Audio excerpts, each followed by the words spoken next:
Assalamu alaikum, my dear students. I hope all of you are doing well. Welcome to lecture number 3 of class 12 Computer Science FBISC lecture series. आज के इस lecture के अंदर हम अपने chapter number 8 entrepreneurship इन digital age का topic 8.1.3 discuss करेंगे. That is basically collecting user feedback and data. So first of all हम नेक्स्ट स्लाइड के अंदर पहले ये डिस्कस करते हैं कि आज के लेक्चर के अंदर हम सीखेंगे क्या, and then we will discuss each of the strategy of collecting user feedback and data one by one. So let's move forward. So सबसे पहले तो ये देखते हैं कि हमारा आज का जो लेक्चर है इसका मेन ऑब्जेक्टिव क्या है, यानी हम इस लेक्चर के अंदर सीखेंगे क्या. First of all we are going to discuss about के फीडबैक क्यों इम्पोर्टेंट है एक मिनिमम विएबल फेज़ के अंदर. जैसा कि पिछले 2 लेक्चर से हम एक ही बात डिस्कस करते आ रहे हैं कि एक मिनिमम विएबल प्रोडक्ट जो है वो कैसे बनाई जा सकती है और हम उसको कैसे एक सक्सेसफुल प्रोडक्ट के अंदर कन्वर्ट कर सकते हैं जो कि एक प्रॉपर बिजनेस क्रिएट हो जाए हमारे लिए. सो आज का मेन जो इम्पोर्टेंट टॉपिक है वो ये है, पॉइंट ऑफ डिस्कशन है बेसिकली वो ये है कि यूज़र फीडबैक क्यों इम्पोर्टेंट है, हम किस तरीके से डिफरेंट वेज़ के through different types of feedback mechanism को इम्प्लीमेंट कर सकते हैं अपने मिनिमम वेएबल प्रोडक्ट के अंदर, एनालिटिकल टूल को कैसे इस्तेमाल कर सकते हैं, आइटरेटिव डेवलपमेंट हमारे लिए कैसे हेल्पफुल है और प्रोडक्ट के फीचर को हम कैसे वैलिडेट कर सकते हैं और कैसे हैं ताकि हम अपनी प्रोडक्ट को इम्प्रूव कर सकें. सो ये मेन की पॉइंट्स हैं हमारे आज के लेक्चर के. So now let's discuss all of these one by one. Okay, first of all तो ये डिस्कस कर लेते हैं कि why we have to collect the user feedback, या यूज़र की फ़ीडबैक कलेक्शन का क्या रोल है हमारी एक एमवीपी लॉन्च के अंदर या एक मिनिमम विएबल प्रोडक्ट को लॉन्च करते हुए या एक एंटरप्रेन्योरशिप के अंदर यूज़र की फ़ीडबैक कलेक्ट करना क्यों ज़रूरी है. सो फर्स्ट ऑफ ऑल हम ऑल्दो कई दफ़ा डिफरेंट पर्सपेक्टिव से इसको डिस्कस कर चुके हैं कि हम जब भी बात करते हैं मिनिमम विएबल प्रोडक्ट की तो हम कहते हैं कि मिनिमम विएबल प्रोडक्ट जो है वो हमेशा हमें हेल्प करती है कि हम अपनी प्रोडक्ट को इम्प्रूव कर सकते हैं जो ओरिजिनल हम बनाना चाह रहे हैं, क्योंकि इसके अंदर सिर्फ कुछ एसेंशियल फीचर्स होते हैं और हम उन एसेंशियल फीचर को चेक करते हैं एंड देन हम प्रोडक्ट के अंदर कन्वर्ट करते हैं. तो जब तक एसेंशियल फीचर और बिजनेस आइडिया को टेस्ट करने के लिए हम फीडबैक कलेक्ट नहीं करेंगे तो हम कभी भी उसको एक सक्सेसफुल प्रोडक्ट के अंदर कन्वर्ट नहीं कर सकते, क्योंकि हमारा मेन मकसद ही यही होता है कि we have to actually collect feedback from our target audience. So उस फीडबैक कलेक्शन की बेस पे फिर हम प्रोडक्ट को इम्प्रूव कर सकते हैं. So we want to make informed decision about our product, इसलिए हम जो है वो यूज़र की फीडबैक कलेक्ट करते हैं ताकि हम बेहतर डिसीजन ले सकें जो कि एक हमारी प्रोडक्ट को सक्सेसफुली लॉन्च करने में और एक बिज़नेस में कन्वर्ट करने में हमें हेल्प करें. दूसरी चीज़, हमारी प्रोडक्ट का जब हम साथ-साथ फीडबैक लेते रहेंगे तो ऑब्वियसली हम प्रोडक्ट के अंदर इम्प्रूवमेंट ला सकते हैं जो कि ऑटोमैटिकली हमारी बिज़नेस आइडिया को जो हम लॉन्च करना चाह रहे हैं उसको सपोर्ट करेगी और हम अपनी प्रोडक्ट को कंटिन्यूअसली इम्प्रूव करते जाएँगे तो ऑटोमैटिकली हमें बेनिफिट्स मिलते जाएँगे इन टर्म्स ऑफ बिज़नेस और उसको एक प्रोडक्ट को लॉन्च करने में. और लॉन्च करने के बाद भी ये नहीं है कि हम एमवीपी के अंदर सिर्फ कलेक्ट करेंगे और उसके बाद हम कलेक्ट नहीं करेंगे. जैसे कि आप ऑनलाइन भी देखते हैं जितने भी बिज़नेसेस हैं, बेशक वो प्रोडक्ट लॉन्च कर देते हैं but they continuously take the user feedback और फिर उसकी बेसिस पे वो इम्प्रूवमेंट लाते रहते हैं ताकि वो ज़्यादा एक्सपैंड कर सकें, ज़्यादा अपनी टारगेट ऑडियंस बढ़ा सकें, बेसिकली अपनी जो कस्टमर और क्लाइंट्स हैं वो बढ़ा सकें और ज़्यादा बेहतर और ज़्यादा रेवेन्यू जनरेट कर सकें जो ऑटोमेटिकली उनके बिज़नेस को भी फ़ायदा दे.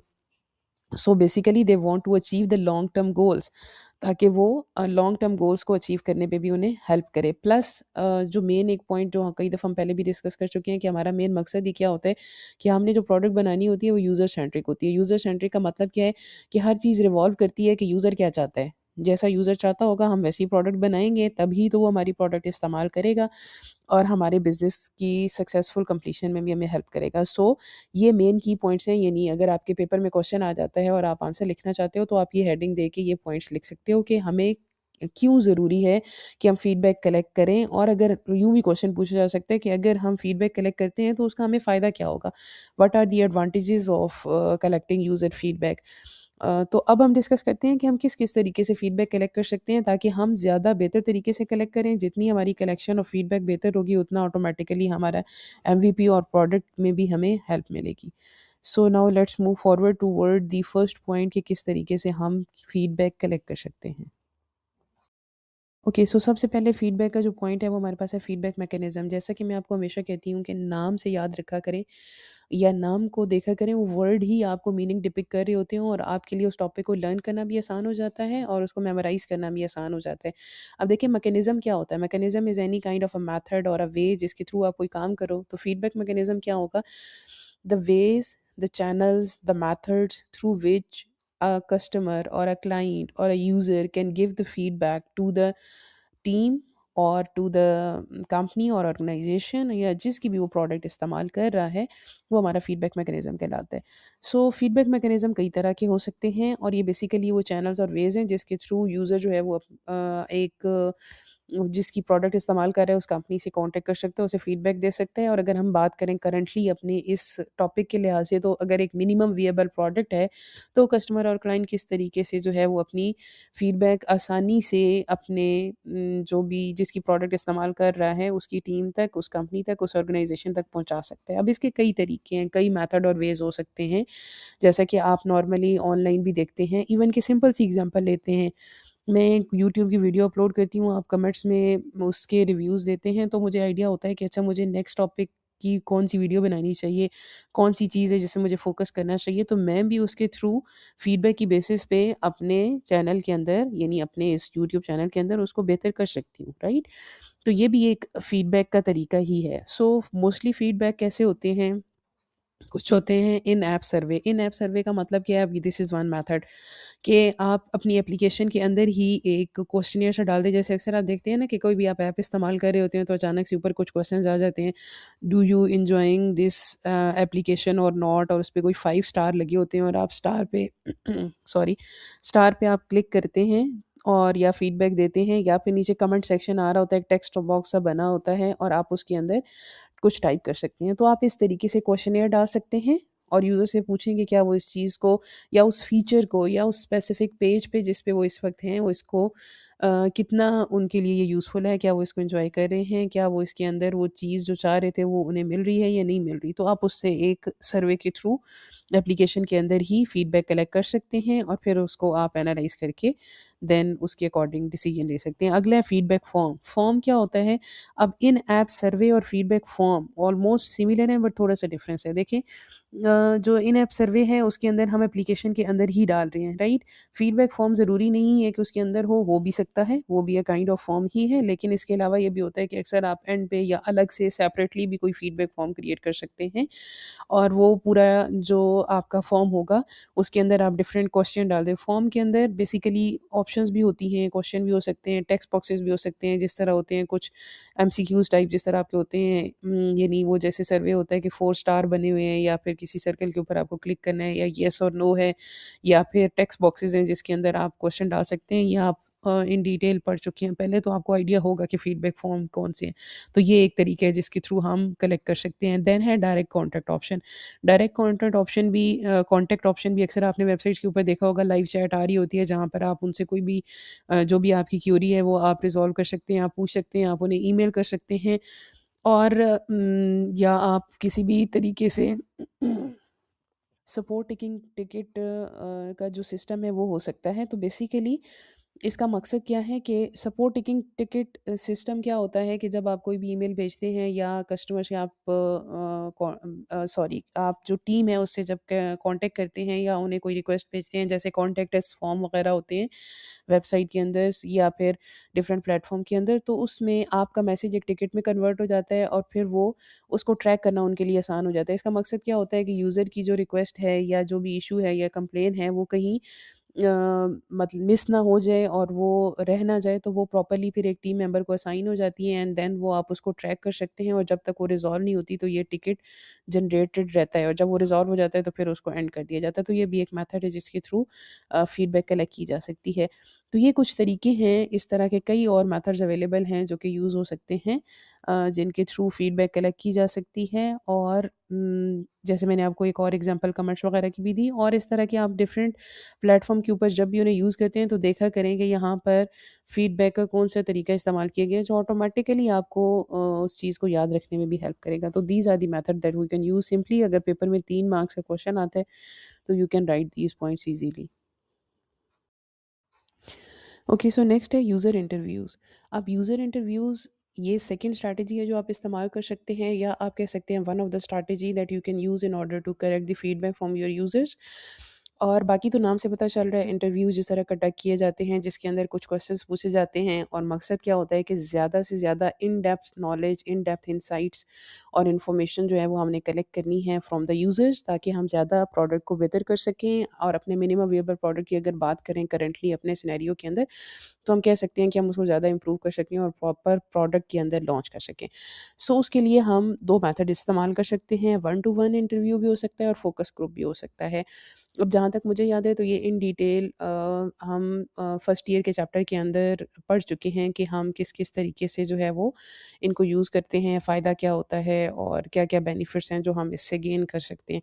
सो वन टू वन इंटरव्यू में क्या होता है, आपने one to one means one person is going to interview another person. So मकसद क्या है कि सिंगल यूज़र से इन डेप्थ इंफॉर्मेशन फाइंड करना, ज़्यादा सारे लोगों से मतलब वन बाय वन आप एक-एक से इंटरव्यू ले लें, उसके यूज़र एक्सपीरियंस से रिलेटेड। यूज़र एक्सपीरियंस का मतलब क्या है कि उन्होंने जब आपकी एप्लीकेशन या मिनिमम वेएबल प्रोडक्ट यूज़ की, तो उनका एक्सपीरियंस कैसा रहा, पॉज़िटिव रहा, उन्हें अच्छा लगा, उसकी यूज़ेबिलिटी कैसी थी, एक्सेसिबिलिटी कैसी थी, वो सारी चीज़ें जो फर्स्ट चैप्टर के अंदर हमने पढ़ी हैं, वो सारी चीज़ें हम यूज़र एक्सपीरियंस के अंदर उनसे पूछेंगे, एक्सप्लोर करेंगे, ताकि हम उन पॉइंट्स को इम्प्रूव कर सकें और ऑटोमेटिकली हम अपनी प्रोडक्ट को इम्प्रूव कर सकें। सो हमने इसके अंदर बेसिकली पर्सनल प्रेफ़रेंसेस और कुछ मेन पेन पॉइंट्स, यहाँ वर्ड यूज़ हुआ है पेन पॉइंट्स। पेन पॉइंट्स कौन से होते हैं? वो पॉइंट्स जो कि यूज़र को फ्रस्ट्रेट कर रहे हैं, यूज़र जो है वो सैटिस्फाइड फ़ील नहीं कर रहा, स्ट्रगल कर रहा है, उसे यूज़ करना मुश्किल लग रहा है।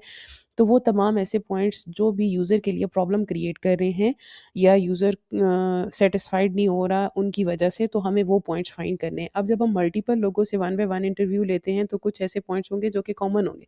फॉर एग्ज़ाम्पल आपको 3 यूज़र्स ने कहा कि हमें जो है वो कहीं कॉन्टैक्ट अस का बटन ही नहीं मिल रहा था, राइट? सो अगर आपने 5 से 6 लोग या फॉर एग्ज़ाम्पल 10 लोगों का इंटरव्यू किया और 5 लोगों ने एक ही पॉइंट फाइंड किया, या एक ही आपको चीज़ बताई, तो आपको पता चल जाएगा कि अच्छा, this is the point that I want to या that I need to improve. So एक तो कस्टमर और क्लाइंट या यूज़र से आपका डायरेक्ट इंटरेक्शन भी हो जाता है, आप उनसे चीज़ें पूछ भी लेते हैं, प्लस आप वो पेन पॉइंट्स और प्रेफ़रेंसेस भी फाइंड कर लेते हैं। प्लस आप ये भी देखेंगे कि कुछ कौन-से कॉमन पैटर्न्स हैं, या कौन-सी चीज़ें हैं जो सब यूज़र्स में कॉमन आ रही हैं, कौन-सी चीज़ें हैं जो सबको अच्छी लग रही हैं, कौन-सी चीज़ें हैं जो सबको बुरी लग रही हैं, एंड देन उसके अकॉर्डिंग आप अपनी प्रोडक्ट को इम्प्रूव कर सकते हैं, राइट? अगला है फ़ोकस ग्रुप। फ़ोकस ग्रुप भी हम ऑलरेडी अपनी फर्स्ट ईयर के अंदर पढ़ चुके हैं कि फ़ोकस ग्रुप क्या होता है। फ़ोकस ग्रुप का मतलब ये होता है कि आप एक सिमिलर इंटरेस्ट के, यानी कि फॉर एग्ज़ाम्पल तमाम यूज़र्स का एक ग्रुप बना दें, एंड देन उनसे फीडबैक कलेक्ट करें, और वहाँ पर एक पर्सन दूसरे पर्सन की जो रिव्यूज़ है उसके अगेंस्ट भी कोई, अगेंस्ट से मुराद मतलब उससे रिलेटेड भी अपना ओपिनियन दे सकते हैं कि हाँ, वो आइदर इससे एग्री करता है या डिसएग्री करता है, क्यों डिसएग्री करता है, तो a kind of group discussion इसे आप कह लें, राइट? जिसके अंदर आपका मेन पॉइंट क्या है कि आप ज़्यादा जो है वो डाटा कलेक्ट करना चाहते हैं, प्लस आप ग्रुप मोस्टली उन लोगों का बनाते हैं जो कि आपको लगता है कि आपको ज़्यादा बेहतर डिटेल प्रोवाइड कर सकते हैं, राइट? सो हमारा मकसद वही है जो हमने ऑलरेडी डिस्कस किया कि कुछ कॉमन पॉइंट्स फाइंड करने हैं। सो हम ये 2 मेथड इस्तेमाल कर सकते हैं, और हमारी रिक्वायरमेंट पे डिपेंड करता है। ज़रूरी नहीं है कि आप फ़ोकस ग्रुप इस्तेमाल करें या आप वन टू वन इंटरव्यू इस्तेमाल करें। आप दोनों भी कर सकते हैं, आप एक भी कर सकते हैं, but depending upon your requirement जो भी आपको सूटेबल लगे, आप वो इन दोनों में से कोई भी इस्तेमाल कर सकते हैं, और अपने यूज़र से फीडबैक कलेक्ट कर सकते हैं, ताकि आप ज़्यादा बेहतर इनसाइट्स और इन्फॉर्मेशन जो है वो फाइंड कर सकें, और उसकी बेसिस पे आप बेहतर डिसीजन ले सकें। ओके, नेक्स्ट है हमारे पास एनालिटिकल टूल। देखिए, एनालिटिकल टूल फिर वही बात के नाम से पता चल रहा है। Analytic means you want to analyse, right? Analyse क्या करना चाहते हैं, जो भी आपका प्रोडक्ट या एमवीपी है उससे रिलेटेड आप डिफरेंट जो आपके केपीआईज़ आप कह सकते हैं, आप एक फैक्टर्स कह सकते हैं जिनको आप मेज़र करना चाहते हैं, और टूल्स क्या होते हैं? टूल्स होते हैं सॉफ्टवेयर्स। यानी analytical tool is basically all those softwares that are going to help you in order to track your user behavior, and you can collect the quantitative data, और फिर आप उसकी बेसिस पे बेहतर डिसीजन ले सकते हैं। सो वो टूल्स जो आपको एनालिसिस करके दे दें और आपको हेल्प करें, ताकि आप अपनी जो प्रोडक्ट है या अपना बिज़नेस है उसमें बेहतरी ला सकें और उसमें ज़्यादा बेहतर डिसीजन ले सकें जो आपको बेनिफिट दें। इसकी मैं आपको छोटी-सी एग्ज़ाम्पल देती हूँ। फॉर एग्ज़ाम्पल इसी यूट्यूब की ही बात कर लें, तो यूट्यूब के अंदर भी एक एनालिटिकल टूल्स होते हैं जो आपको हेल्प करते हैं, जो आपको ये बताते हैं कि आपकी कौन-सी टारगेट ऑडियंस है, किस टाइम पे फॉर एग्ज़ाम्पल आपके जो व्यूज़ हैं वो ज़्यादा हैं। जैसे अब मुझे पता चल जाता है कि आजकल बच्चों के जो हैं वो पेपर हो रहे हैं, जब व्यूज़ ज़्यादा हों तो पता चल जाता है, जब कम हो तो पता चल जाता है बच्चे नहीं पढ़ रहे, राइट? और कुछ ऐसे टूल्स होते हैं जो आपको ऐसे भी हेल्प करते हैं कि किस टाइम पे आपका यूज़र जो है वो अवेलेबल है या आपकी सर्विसेज़ को यूज़ कर रहा है या उनको इस्तेमाल कर रहे हैं। तो ये कुछ टर्म्स होती हैं जो कि यूज़ की जाती हैं in order to measure the user behaviour and quantitative data. और कुछ ऐसे टूल्स होते हैं, टूल्स में वो सॉफ्टवेयर्स आते हैं। गूगल एनालिटिकल टूल भी है जो हेल्प कर रहा होता है एनालाइज़ करने में कि एक्स यूज़र ने इस टाइम पे आपकी या इतने दिनों के लिए आपकी सर्विस या आपका ये वाला फ़ीचर इस्तेमाल किया और फिर आप x means number of users. So उससे आपको पता चल जाता है कि अच्छा इतने यूज़र्स ने इस टाइम पे या इस तरह से इस फ़ीचर को इस्तेमाल किया एंड देन फिर आप उसकी बेसिस पे बेहतर डिसीजन ले सकते हैं अपने बिज़नेस के अंदर। सो ये जितने भी एनालिटिकल टूल हैं ये हमें यूज़र के बिहेवियर को और पैटर्न फाइंड करने में हेल्प करते हैं और करंटली एआई के अंदर जितने ये रिकमेंडेशन सिस्टम्स हैं, जितनी हमारी ये वेबसाइट्स हैं, एप्लीकेशंस हैं, इवन कि अगर सोशल मीडिया की एप्लीकेशंस की बात करें, all of these are using these analytical tools और वो इसकी बेसिस पे फिर इतने बेहतर डिसीजन ले रहे हैं कि वो आप देख सकते हैं कि कितने ऑनलाइन बिजनेसेस फ्लरिश कर चुके हैं और उनके लिए डिसीजन लेना कितना आसान हो गया है। यानी उन्हें खुद से इवन के डिसीजन भी नहीं लेने पड़ते, वो पूरे सिस्टम को ऑटोमेट कर देते हैं कि ऑटोमेटिकली यूज़र के बिहेवियर को एनालाइज करो और उसकी बेसिस पे ऑटोमेटिकली डिसीजन लेके उनको उस तरह की सर्विसेज प्रोवाइड कर दो, talking about the social media applications. So ये एनालिटिकल टूल के अंदर हमारा फोकस किस चीज़ पे होता है? जैसे अगर हम 3 मेन फैक्टर की बात करें, सबसे पहले हमारे पास आता है यूज़र एंगेजमेंट, फिर हमारे पास आता है कन्वर्जन रेट और इसके अलावा केपीआईज़ जो हम बना सकते हैं, वन बाय वन इनको डिस्कस करते हैं कि ये क्या हैं। यूज़र एंगेजमेंट की बात करें तो इसका मतलब ये है कि how actively your user is interacting with your product and features. यानी कि यूज़र कितना एंगेज रहा। एंगेज से मुराद कितने टाइम के लिए उसने आपकी जो सर्विसेज हैं या आपकी जो भी एप्लीकेशन है उसको उसने इस्तेमाल किया, कितना टाइम उसने स्पेंड किया आपकी उस फॉर एग्ज़ाम्पल जो भी वेबसाइट है, एप्लीकेशन है, वीडियो है, आपकी जो एनीथिंग जो आप डेवलप कर रहे हैं अपनी प्रोडक्ट के लिहाज से, यानी जो भी आपकी प्रोडक्ट है, राइट? जैसे अगर हम मैं फिर वापस उसी एग्जांपल पे आती हूँ कि जैसे मैं एक यूट्यूब की वीडियो बनाती हूँ तो मुझे ये बताएगा कि अच्छा कितने लोगों ने इसको क्लिक किया, कितने टाइम के लिए व्यू किया, कितना टाइम स्पेंड किया, कौन सी, तो मैं उसकी बेसिस पे फिर डिसीजन ले सकती हूँ ना कि कौन सी वीडियो है जिस पे क्लिक्स ज़्यादा आ रहे हैं और कौन सी है जिस पे क्लिक्स कम आ रहे हैं। तो ये यूज़र एंगेजमेंट मैट्रिसेस होते हैं जो हेल्प कर रहे होते हैं बिजनेसेस को in order to improve their products और एमवीपीज़। कन्वर्जन रेट का मतलब क्या होता है कि कितने यूज़र ने सिर्फ़ आपकी उस प्रोडक्ट को व्यू नहीं किया, बल्कि उस प्रोडक्ट या उस सर्विस को ख़रीदा भी है, राइट? यानी उसकी परसेंटेज क्या है? फॉर एग्ज़ाम्पल अगर मैंने कोई ऐसी, जैसे मैं अपने यूट्यूब चैनल की बात करूँ तो कितने स्टूडेंट्स हैं जिन्होंने सब्सक्राइब भी किया है, जो आप लोग बिल्कुल नहीं करते। मोस्टली मैट्रिसेस में मैं देख रही होती हूँ कि 77% अनसब्सक्राइब वॉच टाइम होता है और 28% जो है वो सब्सक्राइब से आ रहा होता है, सो प्लीज़ सब्सक्राइब भी कर दिया करें। सो कन्वर्जन रेट का मतलब क्या होता है कि कितनी जो है वो यूज़र्स हैं जो आपकी वीडियो या आपकी वो सर्विसेज या एप्स को देख रहे हैं और फिर उसे ख़रीद भी रहे हैं। जैसे प्रोडक्ट की बात करें, जो हम फिज़िकल प्रोडक्ट की बात करते हैं तो कितने लोगों ने आपकी एप्लीकेशन है या वेबसाइट सिर्फ खोली नहीं है बल्कि ख़रीदी भी है। फिर इसी तरह कितने लोग हैं जिन्होंने साइन अप भी किया या जिन्होंने सब्सक्राइब भी किया, तो ये एक कन्वर्जन रेट होता है जिसको हम यूज़ करते हैं in order to measure the performance of your MVP और प्रोडक्ट। उसके बाद जो है वो अदर रेलेवेंट मैट्रिसेस में अदर केपीआईज़ आते हैं। केपीआईज़ क्या होते हैं? की परफॉर्मेंस इंडिकेटर्स। यानी की परफॉर्मेंस इंडिकेटर का मतलब ये है कि आप स्पेसिफिक अपने बिज़नेस, अब ये की परफॉर्मेंस इंडिकेटर बहुत जगहों पे यूज़ होते हैं बट डिफरेंट केपीआईज़ आप बनाते हैं अकॉर्डिंग टू योर बिज़नेस और according to your requirements of your business और अ प्रोडक्ट।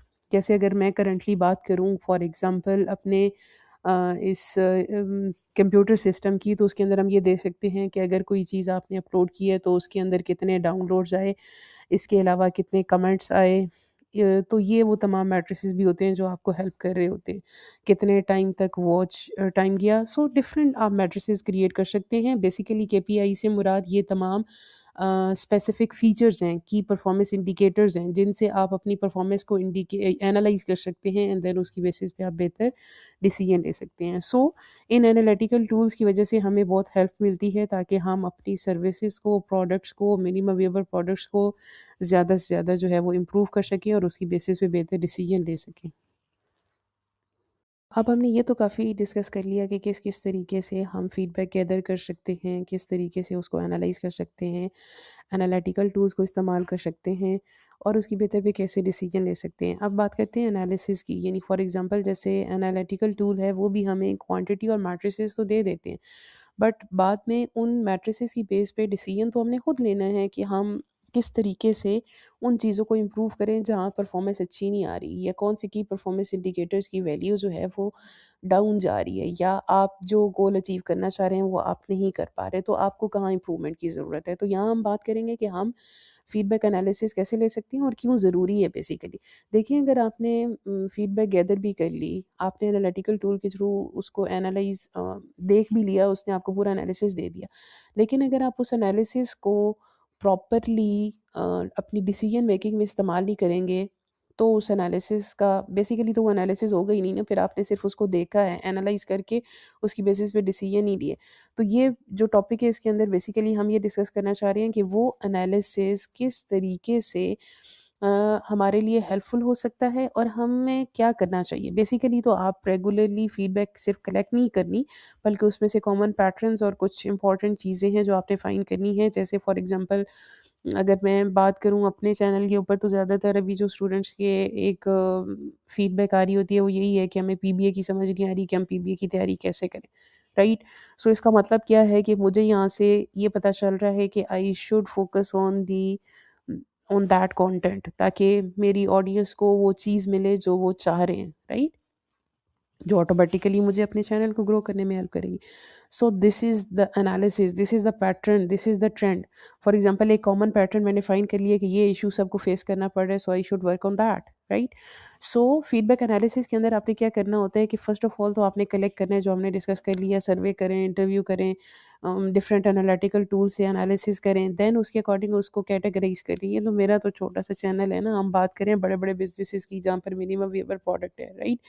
यानी बिज़नेसेस होते हैं, तो वो क्या करें कि जो उन्होंने लार्ज अमाउंट ऑफ डाटा और फीडबैक कलेक्ट की है, उसको कैटेगराइज़ कर लें। यानी कैटेगराइज़ से मुराद क्या है कि फॉर एग्ज़ाम्पल कुछ पेन पॉइंट्स या जो मेन इश्यूज़ थे वो उन्होंने फाइंड किए, उसकी बेसिस पे उन सबको कैटेगराइज़ कर लें कि ये इश्यूज़ हैं या ये प्रॉब्लम्स हैं जो कि हमने इन तमाम कलेक्शन के अंदर आइडेंटिफ़ाई किए, राइट? और फिर उनकी बेसिस पे उनमें जो कॉमन आपने फाइंड किया है उनको प्रायोरिटाइज़ कर लें कि पहले किसको रिज़ॉल्व करना है और बाद में किसको करना है। क्योंकि कुछ ऐसे कॉमन इश्यूज़ हैं जो कि इतना बैडली इफ़ेक्ट नहीं कर रहे होते। फॉर एग्ज़ाम्पल, बहुत सारे लोगों ने कहा कि आपका डिज़ाइन जो है वो उतना अट्रैक्टिव नहीं है, राइट? लेकिन इसके साथ-साथ सबने कहा कि हम बटन पे क्लिक करते हैं साइन अप की और वो साइन अप ही नहीं होता। तो अब यहाँ पर आप पहले उस चीज़ पे फ़ोकस करेंगे जो ज़्यादा ज़रूरी है। यानी साइन अप के बटन वाले इश्यू को रिज़ॉल्व करना ज़्यादा ज़रूरी है इस इश्यू से कि आपका जो इंटरफ़ेस है उसकी जो कलर स्कीम है वो इतनी अच्छी नहीं है, राइट? तो आप कलर स्कीम को सेकंड पे प्रायोरिटाइज़ करोगे और यानी सेकंड पे रखोगे, और जो बटन के इश्यूज़ हैं या जो इश्यूज़ ज़्यादा इंपॉर्टेंट हैं उनको आप पहले रखोगे, तो आपने उनको प्रायोरिटाइज़ भी करना है। यानी आपने फीडबैक कलेक्ट की, उसको कैटेगराइज़ किया, एनालाइज़ किया कॉमन पैटर्न की बेसिस पे, एंड देन आपने प्रायोरिटाइज़ किया कि कौन-सा इश्यू है जो पहले रिज़ॉल्व करना है, एंड देन उसके अकॉर्डिंग आपने उसको डिसीजन लेना है कि अच्छा, ये वाला काम है जो हमें पहले करने है और ये वाली चीज़ें जो हमें बाद में करनी है, राइट? सो इस तरीके से फिर फीडबैक एनालिसिस आपको हेल्प करेगा और आप अपनी प्रोडक्ट को ज़्यादा बेहतर तरीके से इम्प्रूव कर सकते हैं। ओके, आइटरेटिव डेवलपमेंट वैसे तो ये हमारा नेक्स्ट टॉपिक है जो इंशाल्लाह हम नेक्स्ट लेक्चर के अंदर करेंगे डिस्कस इन डिटेल, बट यहाँ जस्ट ओवरव्यू ले लेते हैं, और आई गेस यही सेम टॉपिक हमने फर्स्ट ईयर के चैप्टर 8 के अंदर भी पढ़ा है। आई मीन आपने पढ़ा होगा, राइट? सो आइटरेटिव डेवलपमेंट का मतलब क्या होता है कि एक ही कुछ नंबर ऑफ स्टेप्स होते हैं जो आप बार-बार रिपीट करते हैं ताकि आप अपनी प्रोडक्ट को ज़्यादा से ज़्यादा बेहतर बना सकें, राइट? और आइटरेटिव डेवलपमेंट का मेन मकसद क्या होता है? Continuously improve your product or a system on the basis of your user feedback. So feedback जो हमने एनालाइज की, जो हमने प्रायोरिटाइज किया, उसकी बेसिस पे हम जो डिसीजन लेते हैं या हम जो बेहतरी लाते हैं, that is basically based on this iterative development. ये आइटरेटिव डेवलपमेंट साइकिल बेसिकली होता क्या है कि आप एमवीपी लॉन्च करते हैं, यानी अपनी मिनिमम वेबल प्रोडक्ट यूज़र को पहुंचाते हैं, यूज़र को देते हैं, रियल यूज़र उसे इस्तेमाल करता है, आप उससे फीडबैक कलेक्ट करते हैं, फिर आप उसे एनालाइज करते हैं, देन उसकी बेसिस पे आप डिसीजन लेते हैं, राइट। सो ये साइकिल बार बार रिपीट होता रहता है। यानी आप फॉर एग्जांपल यूँ करें कि आप वीकली या मंथली कलेक्ट कर रहे हैं, आपने फीडबैक कलेक्ट करनी है, आपने एमवीपी लॉन्च किया, फिर आपने उसके अकॉर्डिंग इम्प्रूव किया, आपने फिर उसको दोबारा लॉन्च किया। यानी लॉन्च करने से मुराद ये है कि दोबारा उसको अपडेट किया, राइट, और उसके अंदर वो फीचर इंक्लूड कर दिए जो पिछले मंथ आपके यूजर्स ने आपको बताए थे। तो ये प्रोसेस रिपीट होता रहता है, और इसका मकसद क्या होता है, in order to improve your product, ताकि आप ऑब्वियसली ये बात मैं कई दफ़ा पीछे भी रिपीट कर चुकी हूँ कि आप अपने बिज़नेस को सक्सेसफुल बना सकें और उस एमवीपी को कन्वर्ट कर सकें एक फुल फ्लेज प्रोडक्ट के अंदर। Okay, engagement matrices. तो एंगेजमेंट मैट्रिसेस बेसिकली क्या हैं? ये मैट्रिसेस वही केपीआईज़ हैं जो ऑलरेडी मैं आपको डिस्क्राइब कर रही थी एनालिसिस के अंदर, कि जो हमें हेल्प करते हैं in order to analyse our data. यानी एनालिटिकल टूल हमें ये तमाम मैट्रिसेस प्रोवाइड करते हैं। अब इन मैट्रिसेस को हम इंडिकेटर्स भी कह सकते हैं, कि वो जो मैंने आपको कहा था की परफॉर्मेंस इंडिकेटर्स, यानी जिनकी बेसिस पे हमारे लिए डिसीजन लेना बहुत आसान हो जाता है, और हम अपनी प्रोडक्ट को बहुत आसानी से इम्प्रूव कर सकते हैं और उसके अंदर बेहतरी ला सकते हैं। सो उसके अंदर क्या क्या चीज़ें आती हैं, ऑलरेडी भी ऑल दो हम डिस्कस कर चुके हैं, तो जस्ट ओवरव्यू ही लेंगे कि हमें किस किस चीज़ पे फोकस करना चाहिए। सबसे पहले यूज़र रिटेंशन रेट। अब जैसे फॉर एग्जांपल मेरी एक वीडियो है, तो मैं ये देखूँगी कि उसमें यूज़र रिटेंशन रेट कितना है, यानी फॉर एग्ज़ाम्पल कितने स्टूडेंट ने उसे 10 मिनट तक देखा, 15 मिनट तक देखा, 20 मिनट तक देखा। कौन-सी वीडियोज़ हैं जो वो कम देख रहे हैं, कौन-सी वीडियोज़ हैं जो वो ज़्यादा देख रहे हैं, राइट? तो फिर उसकी बेसिस पे मैं डिसीजन ले सकती हूँ कि अच्छा, मुझे कौन से टॉपिक को फर्दर इम्प्रूव करना चाहिए और कौन से टॉपिक को जो है वो या कौन से टॉपिक्स हैं जो ज़्यादा बेहतर तरीके से परफ़ॉर्म कर रहे हैं, यानी वीडियोज़, राइट? इसी तरह सेशन ड्यूरेशन हो सकते हैं, राइट। सेशन ड्यूरेशन क्या है कि आपका जो बेसिकली फॉर एग्जांपल यूज़र है, आपकी कोई एप्लीकेशन है या आपकी वेबसाइट्स हैं, तो उसके ऊपर वो कितनी देर तक उसने जो है वो आपकी ऐप के ऊपर टाइम स्पेंड किया है, राइट। यानी जब भी वो आता है तो कितनी देर वो आपकी उस एप्लीकेशन को, उस वेबसाइट को इस्तेमाल करता है, और उसका एंगेजमेंट रेट क्या है, राइट। तो उससे भी आप फिर आइडेंटिफाई कर सकते हैं कि आपको किस तरीके से इम्प्रूव करना चाहिए, कौन से ऐसे पेजेस हैं, फीचर्स हैं जिन पे यूज़र ज़्यादा देर तक टाइम स्पेंड करता है और कौन से हैं जिन पे कम स्पेंड करता है, राइट।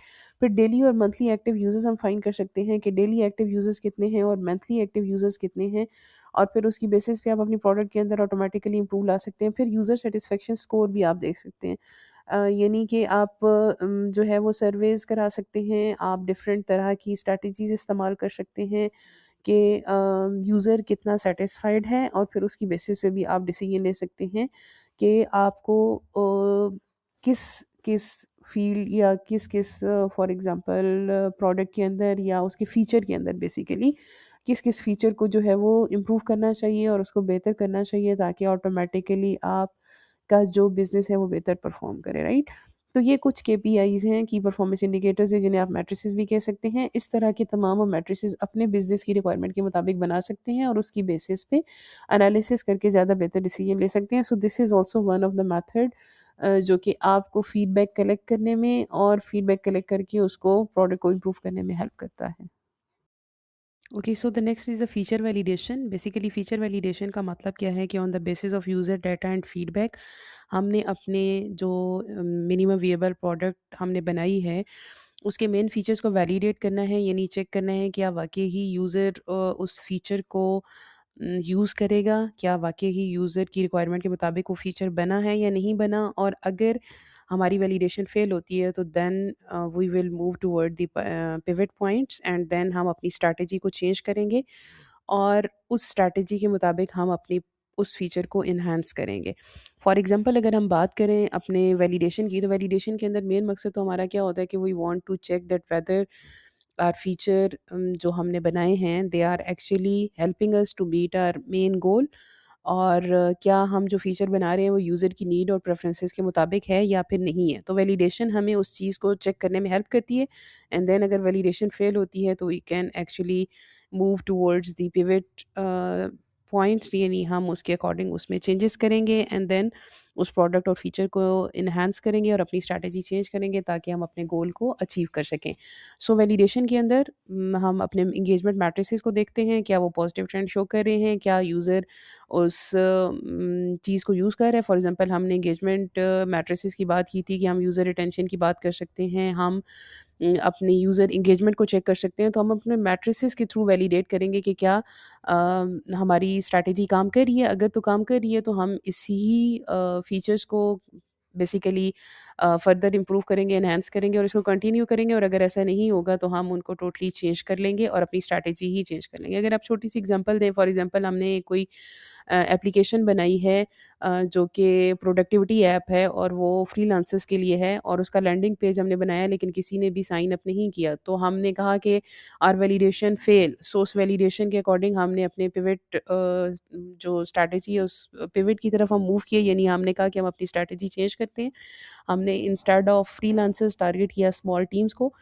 तो कुछ लोगों ने साइन अप कर लिया, तो इसका मतलब क्या हुआ कि नाउ हमारी जो वैलिडेशन है वो अगेन सक्सेसफुल हो गई है। तो इसका मतलब क्या हुआ कि हमारी स्ट्रैटेजी हमने चेंज की एंड देन हमने अपने गोल को अचीव कर लिया।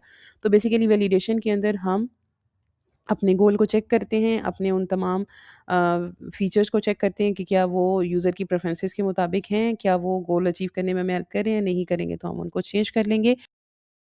सो अगर हम अपने इस टॉपिक का रिव्यू लें कि 8.1.3 का मेन क्या था, तो वो बेसिकली यही था कि हम किस किस तरीके से फीडबैक कलेक्ट कर सकते हैं और वो फीडबैक कैसे हमें प्रोडक्ट या एमवीपी को इम्प्रूव करने में हेल्प कर सकती है, जिसमें हमने पहले बात की कि फीडबैक मैकेनिज़्म कौन से हैं जो हम इस्तेमाल कर सकते हैं। फिर हमने कहा हम यूज़र इंटरव्यूज़ के थ्रू भी कर सकते हैं, हम एनालिटिकल टूल इस्तेमाल कर सकते हैं, हमें प्रॉपरली फीडबैक को एनालाइज करना चाहिए और किस तरीके से हम एनालिसिस करके बेहतर डिसीजन ले सकते हैं। आइटरेटिव डेवलपमेंट जो हम हमेशा यूज़ करते हैं ताकि हम प्रोडक्ट को इम्प्रूव कर सकें। देन हम एंगेजमेंट मैट्रिसेस इस्तेमाल कर सकते हैं जिसके थ्रू हम मेजर कर सकें कि क्या वाक़ई हम गोल अचीव कर पा रहे हैं या नहीं। एंड देन हम फीचर्स जो स्पेसिफिक हमारे से एक एप्लीकेशन की है उनको चेक कर सकते हैं, वैलिडेट कर सकते हैं कि क्या यूज़र सैटिस्फाइड है या फिर हमें उसके अंदर चेंजेस लानी चाहिए। तो ये हमारा मेन क्रक्स है आज के इस टॉपिक का, जो कि 8.1.3 था। So let's conclude our lecture here कि बेसिकली आज का जो मेन मकसद था वो यही था कि एमवीपी जो है वो जस्ट एक प्रोडक्ट की बिगनिंग जर्नी होती है, जिसके अंदर हमने फीडबैक कलेक्ट करनी होती है, कैसे कैसे हम कलेक्ट कर सकते हैं और कैसे अपनी प्रोडक्ट को इम्प्रूव कर सकते हैं ताकि हम अपना लॉन्ग टर्म गोल जो एक सक्सेसफुल बिजनेस का है वो हम अचीव कर सकें। सो आई होप कि आज का लेक्चर आपको क्लियर होगा, and if you have any question you can ask me in the comment section, and do like, share and subscribe my channel if you found my videos useful, and thank you for watching.